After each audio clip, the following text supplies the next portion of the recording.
हैन। डाइजेस्टिभ सिस्टममा चाहिँ के हुन्छ भने हाम्रो ओरल क्याभिटीदेखि मुखदेखि एनससम्मको भागलाई चाहिँ ओरल क्याभिटी यसको माथिको भाग चाहिँ ओरल इसोफेगस यहाँ छुटेको छ। ओरलदेखि चाहिँ एनससम्मको भागलाई चाहिँ हामी डाइजेस्टिभ सिस्टम, यो पार्ट सबैलाई चाहिँ डाइजेस्टिभ सिस्टम भनेर भनिन्छ। हामीले खाएको खानेकुरा चाहिँ जब मुखबाट हामी खानेकुरा खान्छौँ, खानेकुरा खाइसकेपछि चाहिँ के हुन्छ, मुखले चाहिँ के हुन्छ, चबाउनमा राख्छौँ अनि चबाउँछ, दाँतले चबाउँछ, जिब्रोले चबाउँछ, सालिभरी ग्ल्यान्डले चाहिँ सालिभाहरू निकालेको हुन्छ, त्योसँग मिक्स हुन्छ। मिक्स भइसकेपछि त्यो चाहिँ हामीले चाहिँ निलिसकेपछि त्यो चाहिँ फ्यारिङ्स हुँदै अनि त्यसपछि इसोफ्यागस हुँदै, फ्यारिङ्स र इसोफ्यागस हुँदै त्यसपछि स्टमकमा जान्छ। अनि स्टमकमा गइसकेपछि यहाँनिर चाहिँ के हुन्छ भने स्टमकमा गइसकेपछि हाइड्रोक्लोरिक एसिडसँग चाहिँ मिक्स हुन्छ। हाइड्रोक्लोरिक एसिडसँग मिक्स भइसकेपछि यो खानेकुरा यहाँबाट चाहिँ डाइजेसनको प्रक्रिया चाहिँ सुरु हुन्छ हैन। डाइजेसनको प्रक्रिया सुरु हुन्छ, यहाँ मिक्स पनि हुन्छ र डाइजेसनको प्रक्रिया पनि सुरु हुन्छ। त्यहाँबाट चाहिँ ड्युटेनम हुँदै यो चाहिँ जान्छ कहाँ भने सानो आन्द्रामा जान्छ। सानो आन्द्रा एकदमै लामो हुन्छ, नामले सानो आन्द्रा तर लम्बाइमा चाहिँ 6 मिटरभन्दा लामो हुन्छ र चाहिँ सानो आन्द्रामा चाहिँ 3टा भाग हुन्छ। 3टा भागमा चाहिँ डाइजेसन प्रक्रिया चाहिँ हुन्छ। यहाँ विभिन्न किसिमको इन्जाइमहरू चाहिँ निकाल्छ सानो आन्द्राले र यहाँ इन्जाइमहरूले चाहिँ खानामा मिक्स हुन्छ र चाहिँ त्यसमा चाहिँ अर्को भनेको चाहिँ प्याङ्क्रियाजबाट पनि इन्जाइमहरू चाहिँ आएको हुन्छ हैन। प्याङ्क्रियाजबाट पनि इन्जाइमहरू आएर चाहिँ यो इन्टेस्टाइनको यो खानाभित्र चाहिँ मिक्स हुन्छ। मिक्स भइसकेपछि चाहिँ अर्को चाहिँ लिभरबाट पनि, लिभरले पनि जुस निकाल्छ र त्यसले पनि यहाँ चाहिँ मिक्स हुन्छ र यहाँ चाहिँ खानाको डाइजेसन प्रक्रिया चाहिँ अगाडि बढ्छ र सबै डाइजेसनहरू यसको चाहिँ विभिन्न पार्टमा, सानो आन्द्राको 3टा पार्टमा चाहिँ विभिन्न पार्टमा चाहिँ डाइजेसन हुन्छ र लास्टमा चाहिँ यो सबै डाइजेसन भइसकेपछि चाहिँ यो इलियमबाट हुँदै चाहिँ यो ठुलो आन्द्रामा जान्छ। ठुलो आन्द्रामा गइसकेपछि यो ठुलो आन्द्रा चाहिँ लेन्थको हिसाबले चाहिँ सानो आन्द्राभन्दा चाहिँ सानो हुन्छ तर यसको चाहिँ मोटाइको हिसाबले चाहिँ सानो आन्द्राभन्दा चाहिँ यो मोटो भएको हुनाले यसलाई ठुलो आन्द्रा भनेको होला।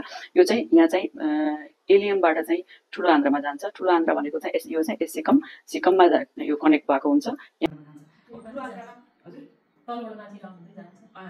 भयो। ठुलो आन्द्रा चाहिँ यही सेपमा हुन्छ कि हाम्रो पेटको चाहिँ यही सेपमा हुन्छ कि यसरी भयो नि हैन। अब यहाँबाट चाहिँ यसलाई चाहिँ एसेन्डिङ कोलन भयो हैन, यसलाई चाहिँ एसेन्डिङ कोलन भन्छ, यो चाहिँ एसेन्डिङ कोलन भयो, यो ट्रान्सभर्स कोलन भयो, यो चाहिँ ट्रान्सभर्स कोलन भयो हैन। अनि यो चाहिँ डिसेन्डिङ कोलन भयो हैन, यो डिसेन्डिङ कोलन भयो। अनि त्यसपछि चाहिँ यो सिग्मोइड भयो, यसरी आउँछ। अनि त्यसपछि यतातिर गएर चाहिँ कोलन र यो चाहिँ रेक्टम भयो। अनि त्यसपछि तलको चाहिँ एनस भयो, जहाँबाट चाहिँ हाम्रो खानेकुरा गइसकेपछि के हुन्छ, यहाँ भएको चाहिँ जुन इन्जाइमहरू छ त्यो चाहिँ भिटामिन B12 र सम भिटामिनहरू चाहिँ यहाँनिर पनि एब्जर्प्सन हुन्छ, सानो आन्द्रामा पनि एब्जर्प्सन हुन्छ र अरू भिटामिन्सहरू चाहिँ अरू भिटामिन मिनरलहरू चाहिँ ठुलो आन्द्रामा चाहिँ एब्जर्प्सन हुन्छ।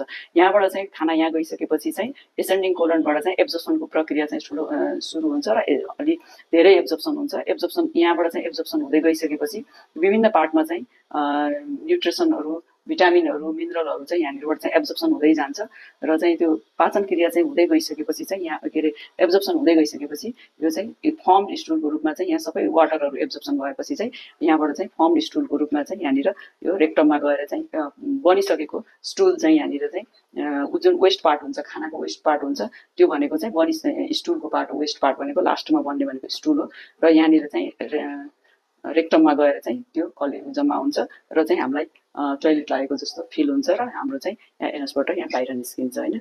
सो यसरी चाहिँ हाम्रो डाइजेसन प्रक्रिया चाहिँ यसको विभिन्न अङ्गहरूले चाहिँ आफ्नो आफ्नो काम गरेको हुन्छ।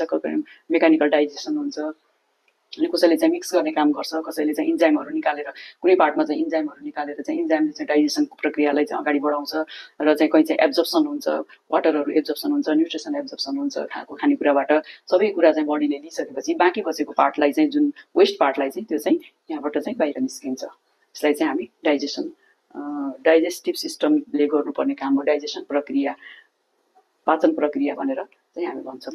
बुझ्नुभयो?